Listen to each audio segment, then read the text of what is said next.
तो दोस्तों, आप सभी का मेरे YouTube चैनल पर स्वागत है। और अभी तक आप हमारे चैनल को सब्सक्राइब नहीं किए हैं तो सब्सक्राइब कर लें ताकि अपकमिंग वीडियो की नोटिफिकेशन आपको मिलती रहे। इस चैनल के माध्यम से जो बिहार विशेष सर्वेक्षण भूमि का चल रहा है, उससे जो भी अपडेट निकल के आ रहा है आप लोग को रूबरू कराया जा रहा है। आगे भी जो भी अपडेट आएगा आप लोग को एक एक बिंदुओं को रूबरू कराया जाएगा। आज के वीडियो में हम लोग बात करेंगे अध्याय 3 और नियमावली 5 के बारे में। मानचित्र निर्माण में आधुनिक तकनीक का प्रयोग और हवाई सर्वेक्षण एजेंसी का दायित्व। जो मानचित्र का निर्माण होगा उसमें आधुनिक तकनीक का कैसे प्रयोग किया जा रहा है तथा उसमें जो हवाई सर्वेक्षण एजेंसी है जो मैप बनाने का कार्य करेगा उसका क्या दायित्व है, इस पे आज का हमारा लेक्चर होगा। आइए इसे हम लोग समझते हैं।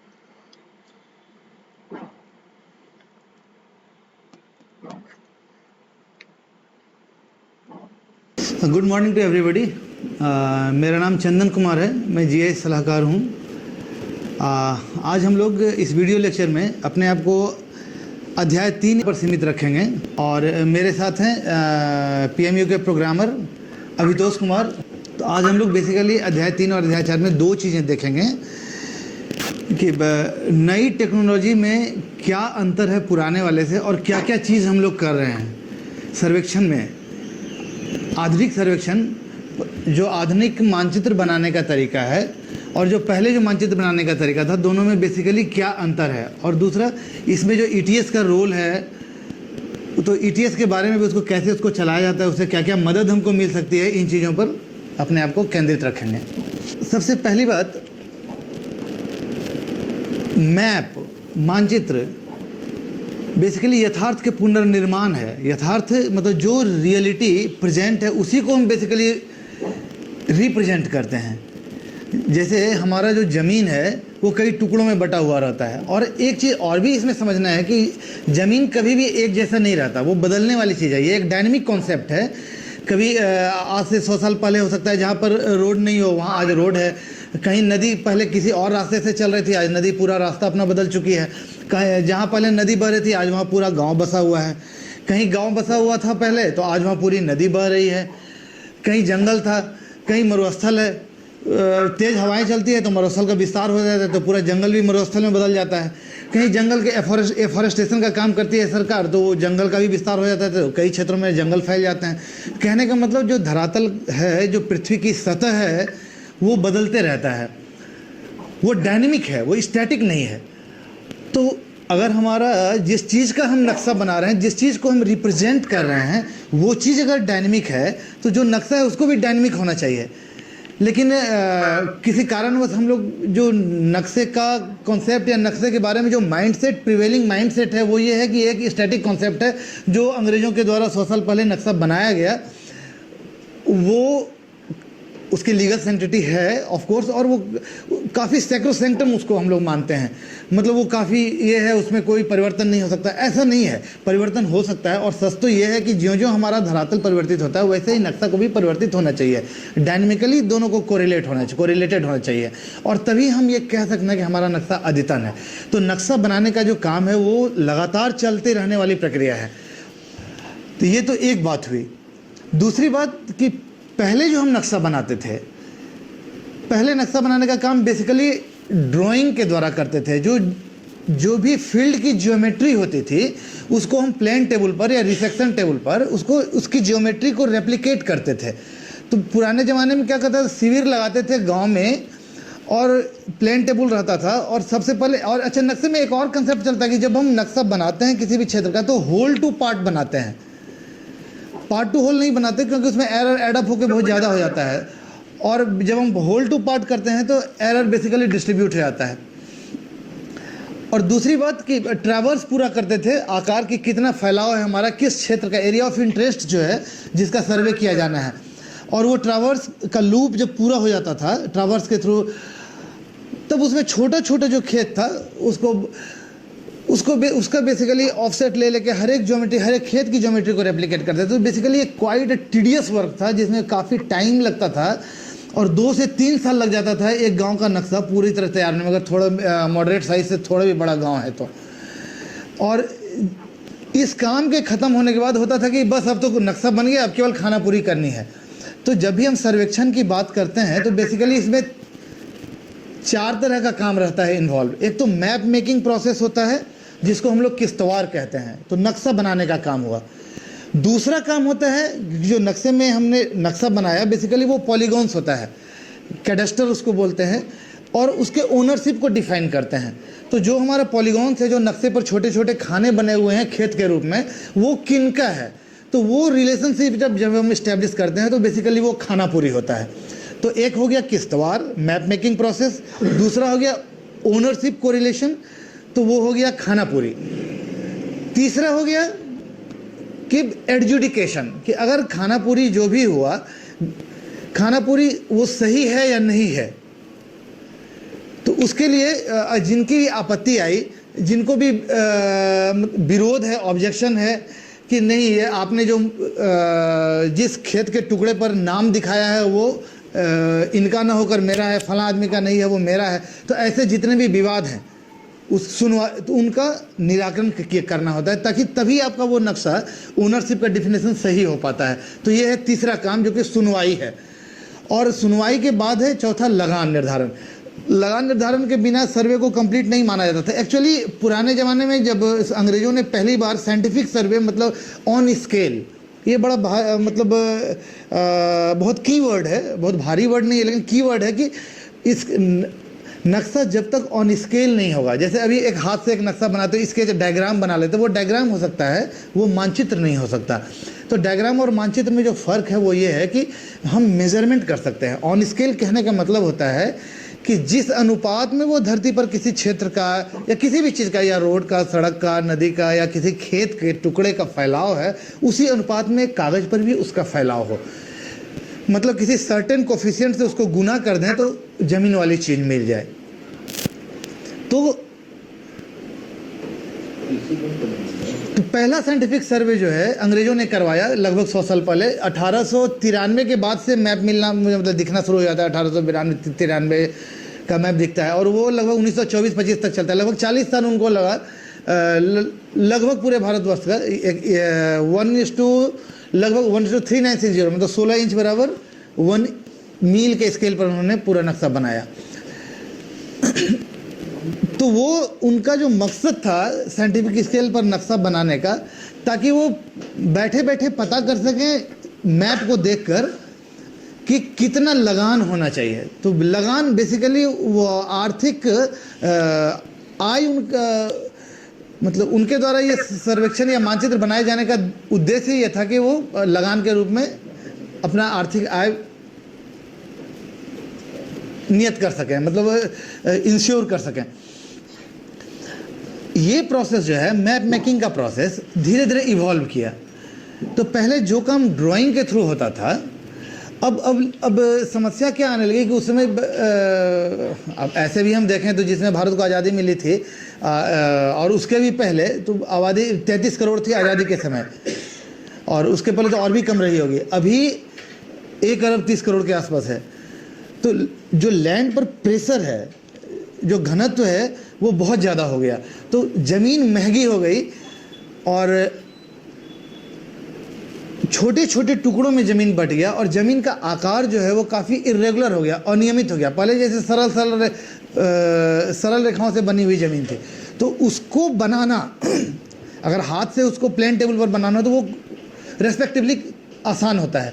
लेकिन अगर इरेगुलर लाइन से बना हुआ है, मतलब वो वक्र रेखाओं से बना हुआ, अगर कोई अनियमित आकार का खेत है तो उसको बनाना काफ़ी कठिन होता है, क्योंकि उसमें मुझे जो ऑब्जर्वेशन पॉइंट्स ऑफ ऑब्जर्वेशन है वो बहुत ज़्यादा बढ़ाना पड़ता है। तो जो मैनुअल तरीका था सर्वेक्षण का वो काफ़ी खर्चीला था, श्रम साध्य था और समय लगने वाला था, समय साध्य भी था। टेक्नोलॉजिकल इवोल्यूशन के बाद ये चीज़ें धीरे धीरे फास्ट होती गई। जो चीज़ें हमें फीते से नापते थे, अब उसको नापने के लिए ईडीएम आ गया, electronic distance measurement. EDM theodolite आया इस बीच में। थियोडोलाइट से हम क्या करते थे, एंगल नापते थे, डिस्टेंस नापते थे, हाइट नापते थे। वही मशीन अब धीरे धीरे बदल के ज़्यादा रिफाइंड होके ETS हो गया, इलेक्ट्रॉनिक टोटल स्टेशन। तो वो किस ढंग से मदद करेगा उसकी चर्चा हम आगे करेंगे। तो बेसिकली हमको टेक्नोलॉजिकल इनपुट्स के कारण मेजरमेंट का काम आसान होता चला गया और एक्यूरेसी बढ़ती चली गई। पहले जिस इंजीनियर चेन या गुंटर चेन से हम लोग सर्वे करते थे वो 66 फीट का होता था, 10 जरी रहता था, उसमें हर एक 10-10 कड़ी पर एक एक निशान बना हुआ होता था, उसको एक जरी बोलते थे। और एक कड़ी जो है वो 7.92 इंच के आसपास होता था। तो यूनिट जो हमारा जो सबसे स्मॉलेस्ट यूनिट था मेजरमेंट का वो एक कड़ी था।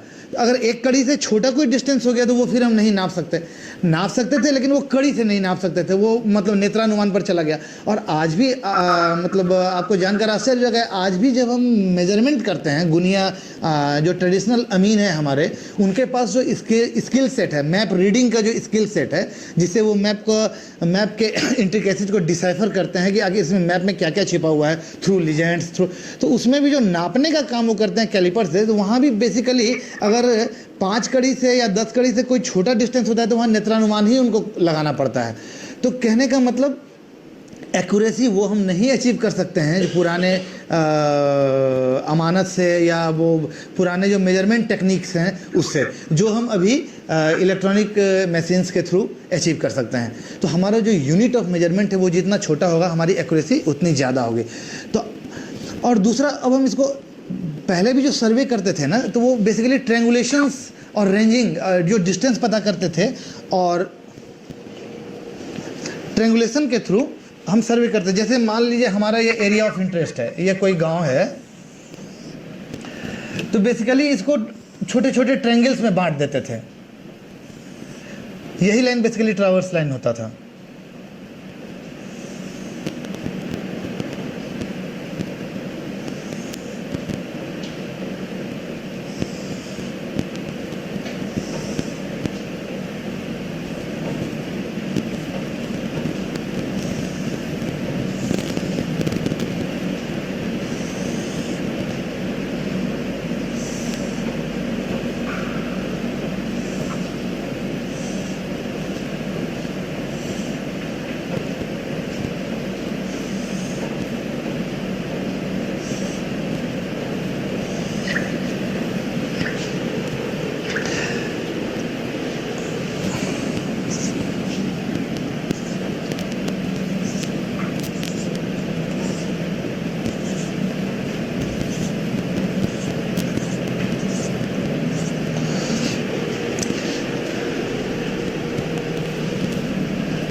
तो जैसे पहले भी जो हमारा टेक्निक था मानचित्र बनाने का, बेसिकली ट्रेंगल्स को जोड़ जोड़ के हम ज्योमेट्री को रेप्लिकेट करते थे। और आज भी बेसिकली जो इनहेरेंट प्रिंसिपल है वो सेम है। भले ही आज हम डिफरेंट सैटेलाइट इमेजरी या फिर एरियल फोटोग्राफ्स या फिर ETS या DGPS जिससे भी करें हम, इनहेरेंट प्रिंसिपल सेम है हमारा, वो ट्रायंगुलेशन है या ट्राइलेटरेशन जो भी है। लेकिन काम हम सेम कर रहे हैं, तरीका मतलब हमारे जो टूल्स एंड टेक्निक्स हैं वो बदल गए हैं, वो फास्ट हो गए हैं, वो ज़्यादा एक्यूरेट हो गए हैं, वो मेजरमेंट जो हमारा ज़्यादा एक्यूरेट हो गया है। तो अभी जो है अभी जो हम टेक्निक बिहार के लिए यूज़ कर रहे हैं, मैं आपको बताऊं कि ये जो एरियल फोटोग्राफी के थ्रू है, एरियल फोटोग्राफी के थ्रू सर्वे का काम है, ये ऑलरेडी वेल टेस्टेड टेक्निक है। मतलब विश्व के मुझे लगता है 70 देशों में ये ऑलरेडी फंक्शनल है। और कैडेस्ट्रल मैप्स बनाने के लिए, मतलब खेसरा मानचित्र ओनरशिप वाला जो मैप होता है, जनरली म्यूनिसिपल्स के कंट्रोल्स में रहता है, अदर्स कंट्रीज में भी, तो वो चीज़ के लिए एरियल फोटोग्राफी काफ़ी पॉपुलर है। और चूंकि ये सस्ता पड़ता है, तो पुराना जो हमारा सर्वेक्षण का तरीका था वो काफ़ी खर्चीला था, बहुत सारे मैन पावर लगते थे, वो कड़ी या चैन उठा कर ले जाते थे फील्ड में, उनको खड़ा होके वो हर एक ज्योमेट्री को रेप्लिकेट करना पड़ता था। तो उसकी तुलना में अभी जो हमारा एरियल सर्वे में क्या करते हैं हम लोग, जो नई टेक्नोलॉजी है उसमें डिफरेंट फोटोग्राफ्स लेते हैं। तो बेसिकली मैं कह रहा था कि जो इनहेरेंट प्रिंसिपल ऑफ सर्वे है वो बेसिकली सेम है। हमारा जो है टेक्नोलॉजी सेम चीज़ को हम नए तरीके से कर रहे हैं। तो अभी जो हमारा टेक्नोलॉजिकल इवोल्यूशन के बाद जो अभी जो खेसरा मानचित्र कैडेस्ट्रल मैप बनाने का जो प्रिवेलेंट टेक्निक्स है बेसिकली 3 तरह का है। और उसको डिजिटल इंडिया जो भारत सरकार की है digital India land record modernisation programme, उसी के तहत ये सारा मानचित्र बनाने, सर्वे कंपोनेंट के तहत ये मानचित्र बनाने का काम हो रहा है। तो उसमें 3 तरीकों को मान्यता मिली हुई है, और वही बेसिकली 3 तरीका है। एक तो है कि मैनुअल, आज भी हम मैनुअल अगर बनाना चाहें तो जो एपरेटस हमको अवेलेबल है उससे हम पुराना जो मानचित्र बनाने में समय लगता था उसकी तुलना में काफ़ी तेज़ी से बना सकते हैं। तो उसके लिए भी ETS DGPS यूज करके हम जाए फील्ड में, और जो जिस नापने के काम को 2 आदमी कड़ी पकड़ के करते थे और किसी एक पॉइंट से दूसरे पॉइंट के बीच का ही डिस्टेंस ले सकते थे, उसकी तुलना में आज हम ETS लेके जा सकते हैं मशीन में, और किसी भी 2 पॉइंट के बीच का डिस्टेंस, जिसके लिए हमको मैनुअली मतलब दोनों सीनों पर खड़े रहने की ज़रूरत नहीं होगी। जैसे अगर हम ETS को यहाँ स्टेशन कर दें,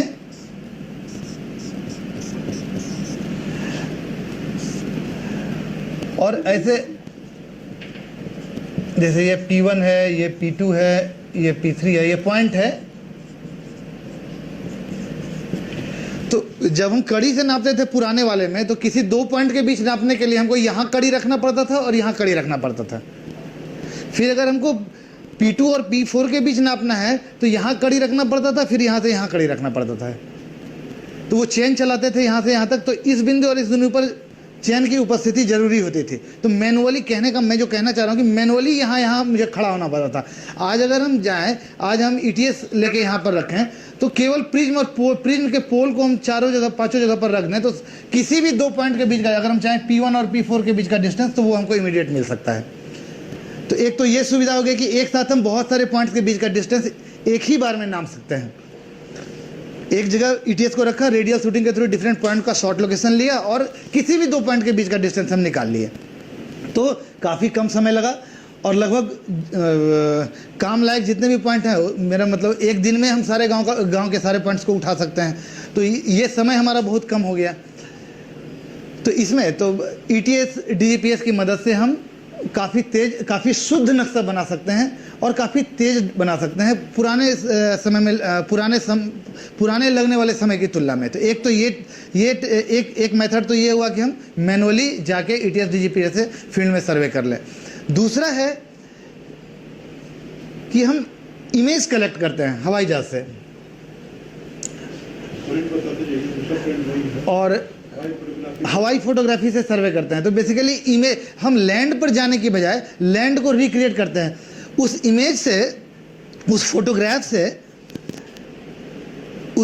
से को बेसिकली प्रोसेस करके हम लैंड तैयार कर लेते हैं कि कंप्यूटर पर ही हमारा लैंड तैयार हो गया पूरा। अब उस लैंड पर फिर से हम सारा सर्वे का काम कर लिए। तो ये काम बेसिकली सॉफ्टवेयर बेस्ड है, उसके प्रोसेसिंग के थ्रू ही वो सारा काम किया जाता है। तो ये और भी फास्ट हो जाता है, क्योंकि जब हम फील्ड में नहीं जा रहे हैं और डेस्कटॉप पर सारे चीज़ को लेके आ जा रहे हैं, तो प्रोसेसिंग का काम काफ़ी फास्ट हो गया। Although it is complicated, sophisticated, लेकिन वो फास्ट हो गया और हमको फील्ड में जाने की ज़रूरत नहीं पड़ी। फील्ड हमारे डेस्कटॉप या कंप्यूटर में आ गया। और तीसरा है सैटेलाइट इमेजरी के द्वारा। तो सैटेलाइट इमेजरी और एरियल फोटोग्राफ्स में अंतर कुछ नहीं है, इनहेरेंट प्रिंसिपल दोनों का सेम है। अंतर यही है कि हवाई फोटोग्राफ जब हम लेते हैं, तो जैसे ये मेरा एयरक्राफ्ट है, तो ये जो फोटोग्राफ्स लेता है वो ये मुश्किल से ज़मीन से हमको किस स्केल का नक्शा बनाना है, कितना रिजोल्यूशन चाहिए, कितना GSD चाहिए, ग्राउंड स्पेस डिस्टेंस, मतलब कितना क्लियर फोटो चाहिए, हम क्या क्या चीज़ देखना चाहते हैं ज़मीन पर, तो उस पर डिपेंड करता है कि हम हवाई जहाज को कितनी ऊंचाई पर उड़ाएंगे। तो ये लगभग 1.5 किलोमीटर की ऊंचाई पर उड़ता है, जिसमें हमको 10 सेंटीमीटर और बेटर, कहने का मतलब जो फोटोग्राफ्स लेता है उसमें जो एक पिक्सल होता है, वो पिक्सल जो है 10 सेंटीमीटर या उससे कम की दूरी को दिखला देता है। कहने का मतलब अगर 50 सेंटीमीटर की कोई चीज़ है, कोई कुर्सी है या कोई टेबल है या कोई कार है, तो या मोटरसाइकिल है, साइकिल है, वो आराम से दिखेगा आपको इमेज में, हाँ ये साइकिल है। आप पहचान सकते हैं, एक बकरी को पहचान सकते हैं, आप एक गाय को पहचान सकते हैं इमेज में, जो फोटोग्राफ्स लिया हुआ रहता है। लेकिन सैटेलाइट वाले में अंतर जो है वो सिर्फ इसी का है कि आपका रिजोल्यूशन क्या है, वो पिक्सल कितने बड़े डिस्टेंस को शो कर रहा है। तो जो सैटेलाइट इमेजरी का जो रिजोल्यूशन होता है वो थोड़ा कम होता है, उसमें अब एक पिक्सल जो है लगभग आधे मीटर को शो करता है। जो अभी का जो बेस्ट सैटेलाइट है, क्विकबर्ड वगैरह, या डिजिटल ग्लोब इसका, तो वो 60 सेंटीमीटर 50 सेंटीमीटर तक की चीज़ों को दिखला पाता है ग्राउंड पर। तो दोनों का इनहेरेंट प्रिंसिपल सेम है। अब इसमें क्या करते हैं, अभी जो हम लोग बिहार के लिए हम लोगों ने चूज़ किया जिस टेक्नोलॉजी को, वो हवाई फोटोग्राफी वाली है। हवाई फोटोग्राफी वाली टेक्नोलॉजी को अपनाने के पीछे जो दो कंपेलिंग रीजन था वो ये था कि हमारे खेत के आकार बहुत छोटे छोटे और इरेगुलर्स थे। तो मतलब जो पॉलीगॉन्स था वो काफ़ी इरेगुलर था और काफ़ी घना बसा हुआ इलाका है पूरा बिहार। जनसंख्या घनत्व तो मुझे लगता है भारत में केरल, पश्चिम बंगाल और बिहार का हाईएस्ट है।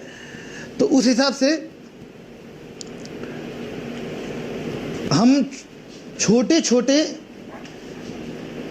जो इरेगुलर अनियमित आकार के प्लॉट्स हैं, खेत हैं, उनको बनाने के लिए एरियल फोटोग्राफी ज़्यादा अच्छी टेक्नोलॉजी है और हम डिटेल्स को देख सकते हैं। जो रिजोल्यूशन है वो 10 सेंटीमीटर से बेटर है, 10 सेंटीमीटर है, तो हम छोटी से छोटी चीज़ें भी हमको ज़मीन पर दिखाई देती हैं। तो इस टेक्निक में बेसिकली होता यह है कि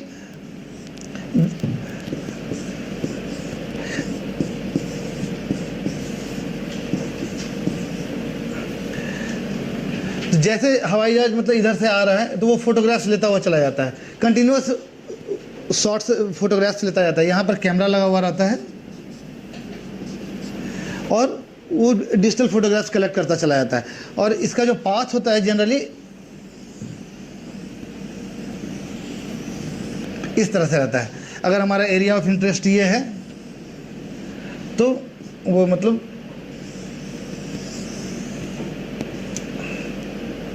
ऐसे करके, तो वो पूरे एरिया ऑफ इंटरेस्ट को कवर करता है फोटोग्राफ्स के थ्रू। और ये ध्यान रखा जाता है कि दो फोटोग्राफ्स ओवरलैपिंग हो। अगर ओवरलैपिंग नहीं रहेगा तो वो कॉमन चीज़ें जो दिखाई देती है फोटोग्राफ से उसी के थ्रू टाई करने का काम होता है। दो फोटोग्राफ्स को ऐसे सटाने का, बांधने का काम होता है, तभी वो मोज़ेक क्रिएट होता है। तो स्ट्रिप टू स्ट्रिप भी 30% का ओवरलैप होना चाहिए, ये स्ट्रिप कहलाता है। और जो ये स्नैप्स है, स्नैप्स के बीच भी फॉरवर्ड ओवरलैप, ये हुआ साइड ओवरलैप, ये होता है फॉरवर्ड ओवरलैप। तो ये जो है 60% होना चाहिए। अब क्या करते हैं, ये फोटोग्राफ्स खींच के, जो सारे फोटोग्राफ्स है उस सबको मिला के एक बड़ा सा पेनोरमिक व्यू तैयार करते हैं, वो मोज़ेक करते हैं उसको। और मोज़ेक में क्या होता है, बड़ा सा एरिया दिखने लगता है हमको, पूरा एरिया ऑफ इंटरेस्ट दिखने लगता है। उसके बाद फिर उसमें फिर वही यहाँ भी वही ट्रेंगुलेशन का काम किया जाता है। तो ट्रेंगुलेशन इस यहाँ पर ट्रेंगुलेशन को एरो ट्रेंगुलेशन बोलते हैं, एटी बोलते हैं। ये द मोस्ट टेक्निकल पार्ट ये फोटोग्रामेट्रिक प्रोसेस फ्लो का यही है। इसमें भी बेसिकली करते हैं कि हवाई जहाज उड़ाने के पहले एरिया ऑफ इंटरेस्ट में जाके कुछ कुछ जगह पर ये जीसीपी मतलब मॉन्यूमेंटेशन का काम करते हैं।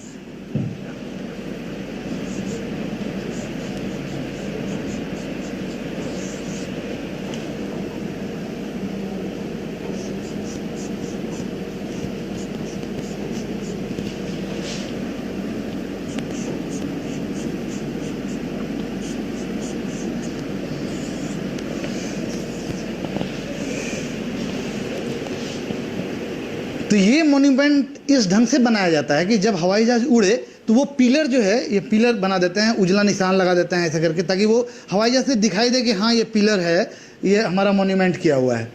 और इसका जो है लेट लॉन्ग जो है, लैटिट्यूड लॉन्गिट्यूड, वो कलेक्ट कर लिया जाता है, ऑब्जर्व कर लिया जाता है पहले से। अब ये पिलर जो है हवाई जहाज के फोटोग्राफ्स में दिखने लगा। जब मोज़ेक में ये जहाँ पर दिखाई देता है उस पॉइंट के वैल्यू को बेसिकली जब हम इसमें इनपुट के रूप में डालते हैं तो ये पूरा फोटोग्राफ जो हमारा जियो रेफरेंसिंग कहलाता है। कि अब ये फोटोग्राफ्स ना सिर्फ हमको फ़ोटो दिखा रहा है बल्कि ये मेजरमेंट के लिए भी वैलिड हो जाता है। मतलब इस पर कोऑर्डिनेट्स दिखाई देने लगता है। कोऑर्डिनेट्स क्या है, इस पर भी थोड़ा सा यहाँ पर चर्चा कर लेना मुझे मतलब ये लग रहा है, इम्पोर्टेंट लग रहा है। तो बेसिकली किसी भी पॉइंट को जानने के लिए, जैसे मुझे कहना होता है कि ग्राफ पेपर आप लोगों ने देखा होगा, तो बचपन में भी ग्राफ पेपर बनाते थे। कोई फोटो ग्राफ पर कोई मतलब लाइन ड्रॉ करते थे या ट्रायंगल ड्रॉ करते थे या सर्कल ड्रॉ करते थे, तो 0 0 एक रेफरेंस हुआ करता था। तो किसी भी पॉइंट का लोकेशन जानने के लिए हम देखते थे कि एक्स एक्सिस पर वो कितनी दूर जा रहा है, वाई एक्सिस पर कितनी दूर जा रहा है। जैसे और भी कहें तो किसी पॉइंट से अगर हमको जानना है कि यहाँ से फला जगह कितनी दूर है, स्टेशन तो हम बोलते हैं इतना दूर पूरब जाइए, इतना दूर उत्तर जाइए, या इतना दूर दक्षिण जाइए, ऐसे ही ना बतलाते हैं। तो बेसिकली वही कोऑर्डिनेट्स होता है। धरती के साथ क्या है, धरती एक 3 डायमेंशनल और गोल जैसा ऑब्जेक्ट है।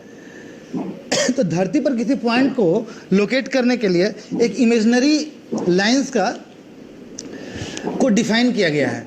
तो इमेजिनरी लाइंस 2 तरह का डिफाइन किया गया है, एक तो लैटिट्यूड, दूसरा लॉन्गिट्यूड। इन 2 की मदद से हम धरती पर के किसी भी पॉइंट को बहुत प्रिसाइजली लोकेट कर सकते हैं। तो ये जो अच्छा,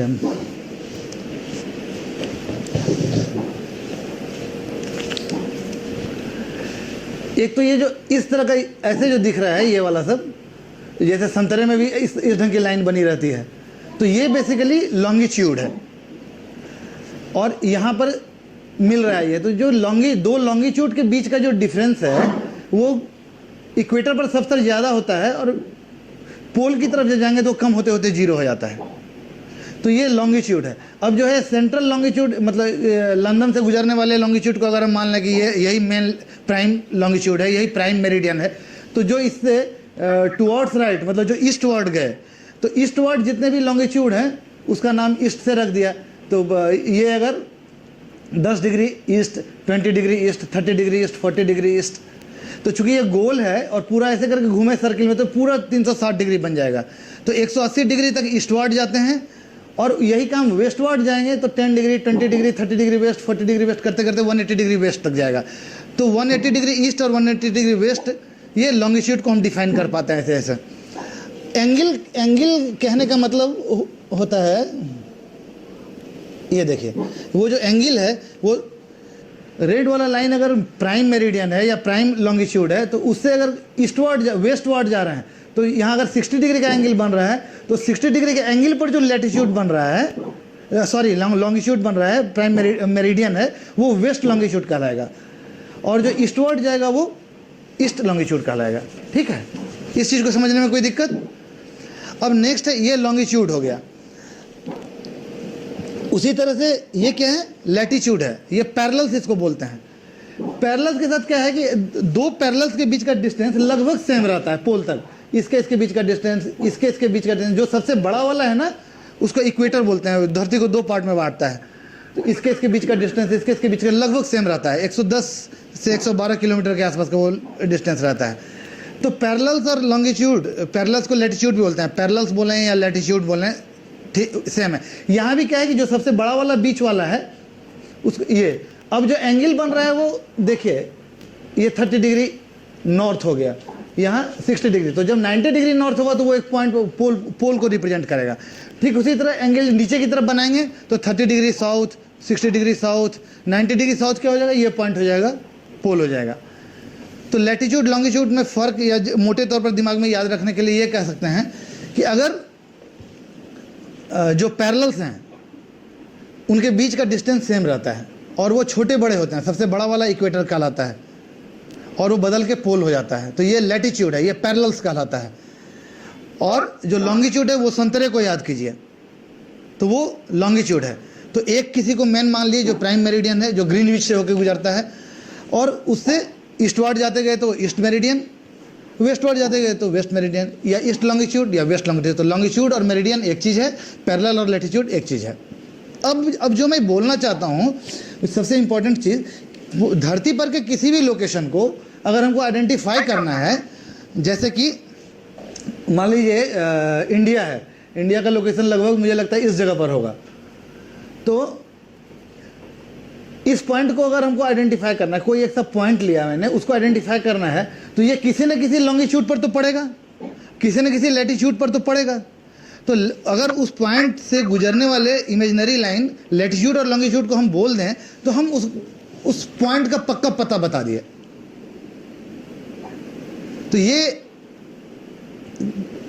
ये कंसेप्ट जो है बहुत हेल्पफुल कंसेप्ट है, क्वाइट रिवॉल्यूशनरी भी है, इसलिए कि धरती जो है वो 3 डायमेंशनल ऑब्जेक्ट है, लेकिन 2 ही कोऑर्डिनेट की मदद से हम उसके सरफेस पर हर एक पॉइंट को दिखला दे रहे हैं।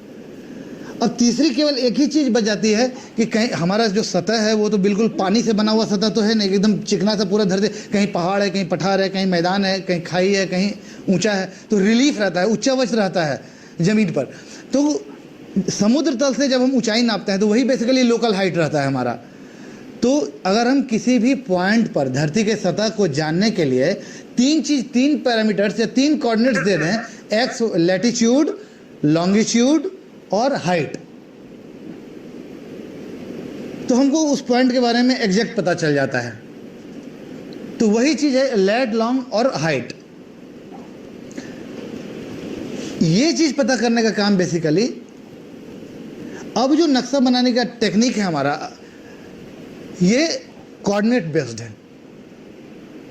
मतलब कोई भी नक्शा वेल डिफाइंड रहता है कि वो किस कोऑर्डिनेट, किस लैटिट्यूड से किस लैटिट्यूड के बीच में फैला हुआ है, किस लॉन्गिट्यूड से किस लॉन्गिट्यूड के बीच में फैला हुआ है, उसके हर एक पॉइंट पर हाइट क्या है।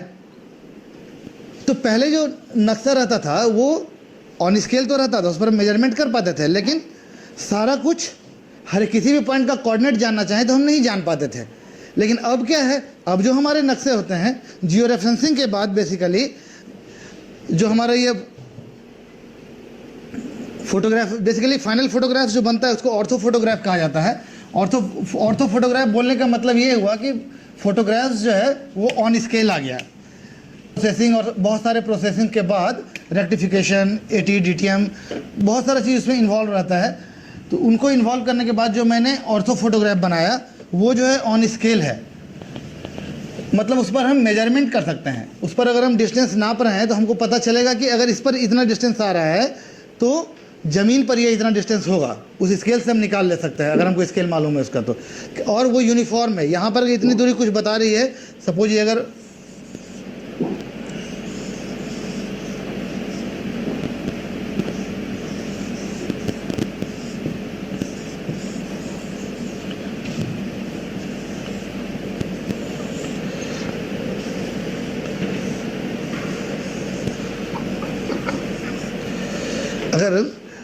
ये मान लो मैंने ऑर्थो फोटोग्राफ से ये नक्शा बनाया, तो ये नक्शा अगर भारत का है तो क्या इसमें क्या होता था कि अगर यहाँ से यहाँ तक का डिस्टेंस, दिल्ली से पटना का डिस्टेंस कुछ आ रहा है और अगर पटना से हैदराबाद का डिस्टेंस कुछ आ रहा है, अगर वो सेम है, अगर ये चीज़ सेम है तो ज़मीन पर भी वो चीज़ सेम होगा। यही है यूनिफॉर्मिटी ऑफ स्केल, मतलब हर एक जगह वो चीज़ सेम है। फोटोग्राफ्स में ये चीज़ जनरली नहीं हो पाता है, क्योंकि एक खास एंगल से फोटोग्राफ्स लेते हैं और रिलीफ रहता है, ऊंचाई नीचाई रहता है। इस वजह से जो कोई पहाड़ है तो पहाड़ का सिरा जब हम फोटो ले रहे हैं एयरक्राफ्ट से, तो पहाड़ का जो ऊपर वाला पॉइंट है, पिक है, वो कैमरा से ज़्यादा नज़दीक है, जो बॉटम या रूट वाला पॉइंट है वो ज़्यादा दूर है। तो वो क्या होता है, एक पर्सपेक्टिव इन्वॉल्व रहता है उसमें, तो ओरिएंटेशन इन्वॉल्व रहता है, डिस्टेंस इन्वॉल्व रहता है। तो उसके कारण जो फोटोग्राफ जो है ऑन स्केल कभी नहीं होता, उसको प्रोसेस करके ऑन स्केल बनाना होता है। तो ये चीज़ ऑर्थो फोटोग्राफ पर भी आ जाता है। ऑर्थो फोटोग्राफ करने का मतलब उस पर यूनिफॉर्मिटी ऑफ स्केल आ गई और अब हम मेजर कर सकते हैं। तो अब क्या है, ऑर्थो फोटोग्राफ की पॉपुलैरिटी बहुत ज़्यादा है वर्ल्ड वाइड। उसका रीज़न ये है कि हम जो लाइन वर्क केवल देख पाते हैं नक्शे में, और नक्शे को हम आइडेंटिफाई करते हैं। तो अगर मुझे ऐसा करके बनाया हुआ है तो उसको हम कहते हैं कि नहीं ये कैपिटल सिटी है। तो जहाँ जहाँ हमको इस ढंग का निशान दिख रहा है वो कैपिटल सिटी है। कहीं कहीं पर कुछ और निशान दिखते हैं तो हम समझ पाते हैं कि हाँ यहाँ कोयले का खदान है। अगर ब्लॉक की तरह दिख रहा है तो हम समझते हैं कि ये कुछ और मेटल है, लोहा है। तो ऐसे ऐसे करके लीजेंड के थ्रू हम इंटरप्रेट करते हैं, एसोसिएट करते हैं कि हमको नक्शे में क्या क्या चीज़ है। ये मैप रीडिंग स्किल है। और दूसरा, स्केल के बेसिस पर हम निकालते हैं कि किसी फलना एरिया का, किसी एरिया ऑफ इंटरेस्ट का एरिया कितना है। लेकिन जब हम ऑर्थो फोटोग्राफ लेते हैं तो हम ऑटोमेटिकली ये समझ सकते हैं कि ये यहाँ पर हमारा नदी है, यहाँ पर रोड है, यहाँ पर हाईवे है, यहाँ पर जंगल है, यहाँ पर खेत है, तो सबको, यहाँ पर सिटी है, यहाँ पर सेटलमेंट है, सारा कुछ देख के समझ सकते हैं। तो जो आंखों से हम फोटोग्राफ पर देख के समझ सकते हैं वो लाखों चीज़ों को समझ सकते हैं।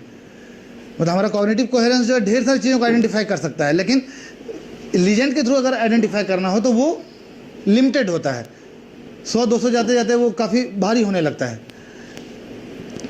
तो ऑर्थो फोटोग्राफ इसलिए पॉपुलर रहता है। और उसी ऑर्थो फोटोग्राफ पर बेसिकली अगर हमको दिख रहा है जैसे कि कुछ खेत बने हुए हैं ऐसे,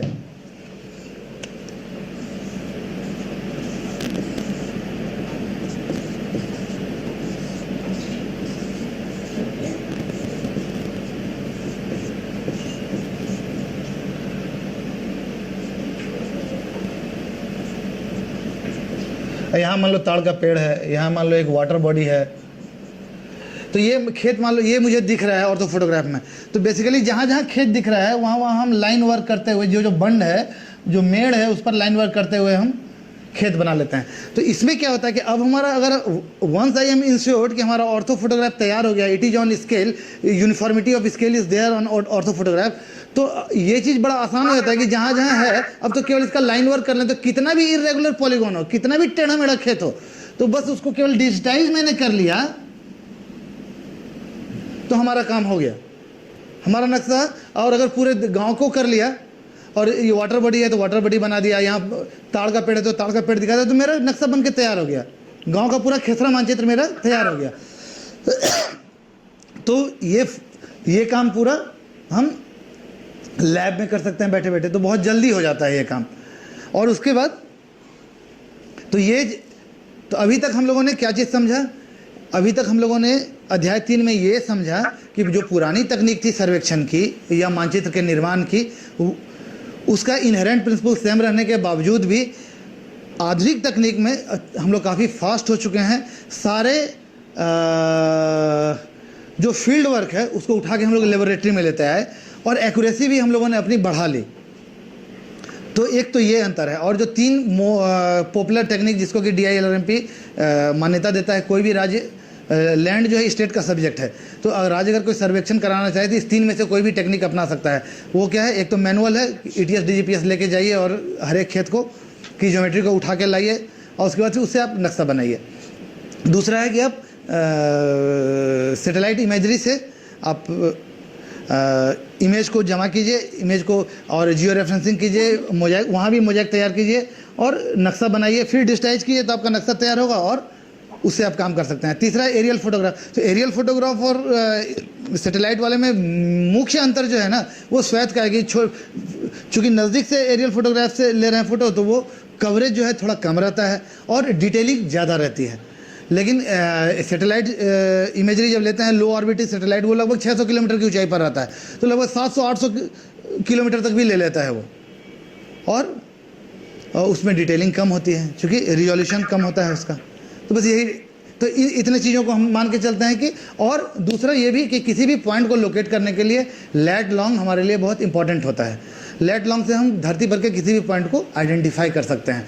और तीसरा कि अगर और इसके अलावा जो है वो लोकल हाइट इन्वॉल्व होता है जिसको हम जेट से एक्सप्रेस कर सकते हैं। तो इतनी चीज़ें हम लोग देख चुके।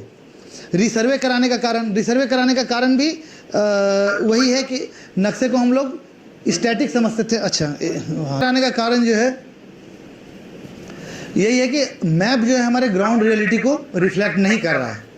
जो रियलिटी मैप रिफ्लेक्ट कर रहा है कि मैप तो किसी एक टाइम में बना, किसी गांव में 1901 में बना होगा, किसी में 1893 में बना होगा, किसी में 1924 में बना होगा। तो जो CS मैप था वो जिस समय बना, जिस भी वर्ष में बना, उस वर्ष की जो ग्राउंड रियलिटी रही थी, उस समय खेत जिस तरह से थे धरातल पर, सतह पर, धरती की सतह पर, वो चीज़ ना उठ के आया होगा मानचित्र में। आज के समय में वहाँ हो सकता है शहर बन गया हो, पुल बन गया हो, नदी बह रही हो, सड़क बन गया हो, NH बन गया हो, खेतों के काफ़ी टुकड़े हो गए हों, तो अभी की वास्तविकता को वो प्रदर्शित नहीं कर रहा है।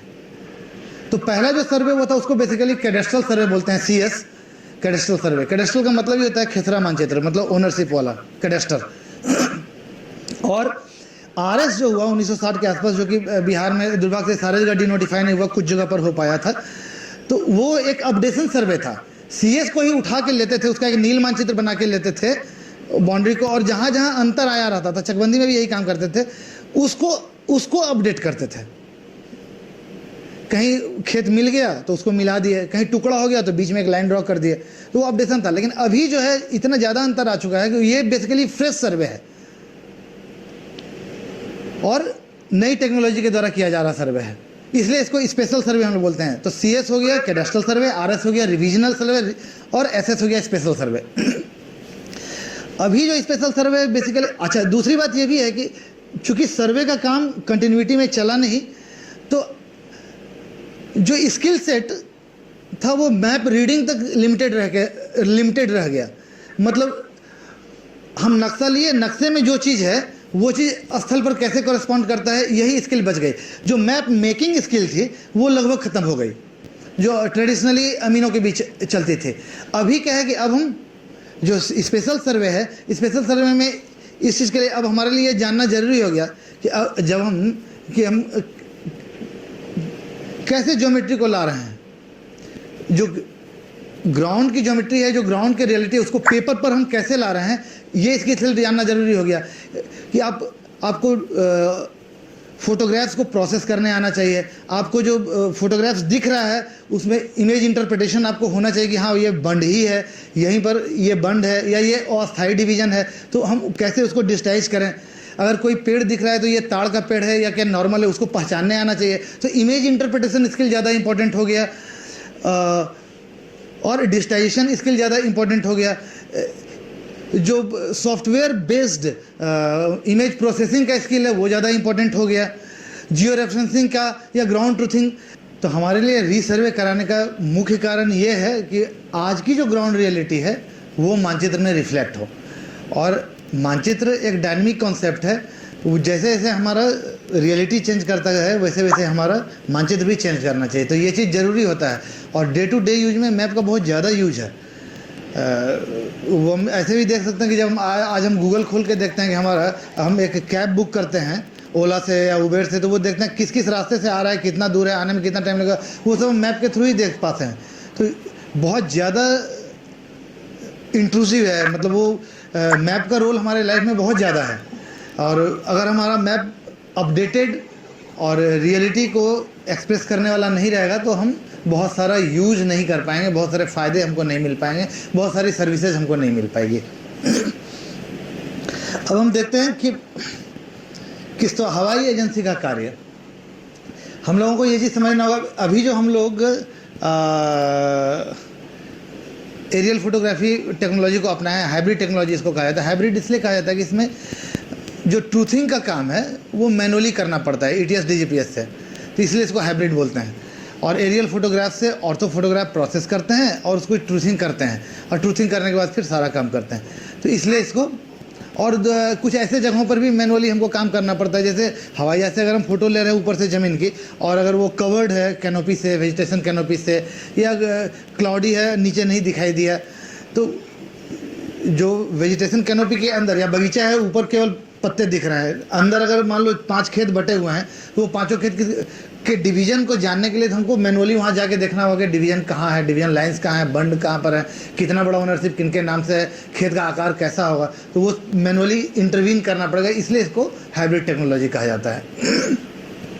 तो अभी जो हम लोग एरियल फोटोग्राफी टेक्निक से बना रहे हैं मानचित्र, उसमें हवाई एजेंसी का जो कार्य है, ये काम बेसिकली सर्वेक्षण में हम क्या 4 चीज़ बोले थे। एक Kishtwar map making, Khanapuri ownership define relation, और सुनवाई एडजुडिकेशन, और बंदोबस्ती। तो ये जो किश्तवाड़ जो मैप मेकिंग जो प्रोसेस है उसको आउटसोर्स कर दिया गया है। 3 एजेंसी जो है पूरे बिहार के 38 जिला का नक्शा बना रही है उनके द्वारा। तो एजेंसी का जो हवाई एजेंसी के कार्य को भी जानना जरूरी है। तो हवाई एजेंसी का जो रोल है बेसिकली किश्तवाड़ के टाइम तक जो मैप मेकिंग प्रोसेस, शुरू में उनका रोल 100% है। तो जैसे ग्राउंड कंट्रोल GCP का इस्टेब्लिशमेंट, उसका मॉन्यूमेंटेशन, उसका आइडेंटिफिकेशन, फिर एरो ट्रैंगुलेशन, फिर हवाई जहाज़ का जो इमेजेस आए, फोटोग्राफ्स आए, उनकी स्टिचिंग, उनका टाइप एंड के थ्रू, और फिर उसका प्रोसेसिंग, उसका DTM निकाल के उसका जो रिलीफ डिस्टॉर्शन ख़त्म करके, मतलब ऑर्थो फोटोग्राफ को बनाने का काम, उसके बाद उसको डिजिटाइज करके नक्शा बनाना, डिजिटल इनपुट के रूप में जो पुरानी वाली विलेज बाउंड्री है उसको लेना, और इन सब करके बाद में जो हमारा अभी के हिसाब से जो बंड्स है उसके आधार पर डिजिटाइज करके जो नक्शा तैयार किया। तो ये सारा काम शुरू में 100% एजेंसी का है। जो बीच वाला पार्ट है खानापुरी, उसमें दोनों का रोल है, एजेंसी का भी रोल है, और जो हमारे बंदोबस्त कार्यालय हैं जो सर्वेक्षण का उत्तरदायित्व जिन पर है, उन दोनों का मिला जुला है कि जैसे LPM बनना है, डिस्ट्रीब्यूशन करना है, या फिर बाउंड्री वैलिडेट करनी है, कुछ इश्यूज़ आ रहा है तो उसको ख़त्म करना है। तो वो जो सारे काम है, 3 सीमाना पहचानना है, तो ये सारा काम जो है लोग मिल के करेंगे। और बाद का जो है वो उनका साइलेंट और सपोर्टिंग रोल हो जाता है। उसमें क्या है कि हम लोग जो कुछ भी एडजुडिकेट किए, जो भी फील्ड अपडेट्स को लेके आए, और उसको बेसिकली इनकॉर्पोरेट करना, या एडजुडिकेशन का भी जो इशू है, जो ऑर्डर पास हुआ, उनको हम अपने जो मैप का जो जीआईएस का जो डेटाबेस है उसमें इनकॉर्पोरेट करना। तो एजेंसी का जो रोल है वो शुरू से लेकर अंत तक है, यही है कि उनका मैग्नीट्यूड और नेचर थोड़ा थोड़ा चेंज करता जा रहा है। तो हवाई एजेंसी का काम शुरू का जो मैप मेकिंग प्रोसेस है उसको हम लोग डिटेल में किश्तवाड़ के समय देख लेंगे कि किश्तवाड़ में जो मैप मेकिंग में क्या क्या चीज़ करना होता है। तो एजेंसी का रोल बेसिकली इसी तरह का है कि शुरू में उनका ज़्यादा रोल है, बीच में उनका पार्टनरशिप वाला रोल है, बाद में जो है सपोर्टिंग रोल है। और किस एजेंसी के काम को अगर हमको बांटना हो तो बेसिकली ऐसे बांट सकते हैं, किश्तवाड़ के पहले का काम, किश्तवाड़ का काम, और खानापुरी के समय का काम और बाद का काम। तो जो किश्तवाड़ के पहले का काम है बेसिकली उसमें मैप मेकिंग है, जो उनको हवाई फोटोग्राफी को कलेक्ट करना, एयरक्राफ्ट को उड़ाना, हवाई फोटो प्लानिंग करना, फ्लाइट प्लानिंग करना और इमेज को प्रोसेस करना और डिजिटाइज करना, ये सारा काम उन लोग अपने लैब में करते हैं। तो इसे इसको थोड़ा डिटेल में अगर जानना चाहें तो सबसे पहले फ्लाइट प्लानिंग के भी पहले ग्राउंड कंट्रोल पॉइंट को इस्टेब्लिश करना होता है। ग्राउंड कंट्रोल पॉइंट बेसिकली वो पॉइंट है जिसका कोऑर्डिनेट्स हमको मालूम है, पहले से मालूम रहता है। सर्वे ऑफ इंडिया के द्वारा भी 200-300 कंट्रोल पॉइंट पूरे इंडिया में लगाया गया है, 100 किलोमीटर 100-200 किलोमीटर के डिफरेंस पर। तो उस कंट्रोल पॉइंट से अलाइन करते हुए, लिंक करते हुए कंट्रोल पॉइंट बनाना होता है। और कंट्रोल पॉइंट कई तरह का होता है, जैसे ये बेसिकली डिपेंड करता है कि हम कितना लंबा ऑब्जर्वेशन लेते हैं। अगर 24 घंटे 72 घंटे का ऑब्जर्वेशन ले रहे हैं तो उसको प्राइमरी कंट्रोल पॉइंट बोलते हैं, और उससे कम ले रहे हैं, 4-4 घंटे का ले रहे हैं तो सेकेंडरी कंट्रोल पॉइंट है। फिर और 1-1 घंटे का ले रहे हैं तो टर्शियरी है। तो बेसिकली जो कंट्रोल पॉइंट की शुद्धता होती है वो ड्यूरेशन ऑफ ऑब्जर्वेशन पर डिपेंड करता है। तो सैटेलाइट से जो सिग्नल आता है बेसिकली उसी को रिसीव करता है जीपीएस, और उसी के बेसिस पर वो आइडेंटिफाई करता है कि हमारा जो लैट और लॉन्ग है, हम लोग देखे थे ना कि लैट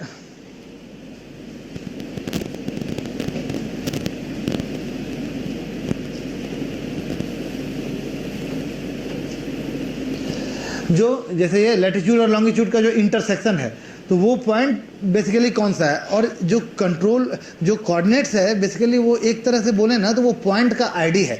जैसे ये टेबल है, इस धरती के सरफेस पर ये वाला पॉइंट है और एक ये वाला पॉइंट है, तो दोनों का आईडी डिफरेंट होगा, दोनों का कोऑर्डिनेट्स कभी सेम नहीं हो सकता है।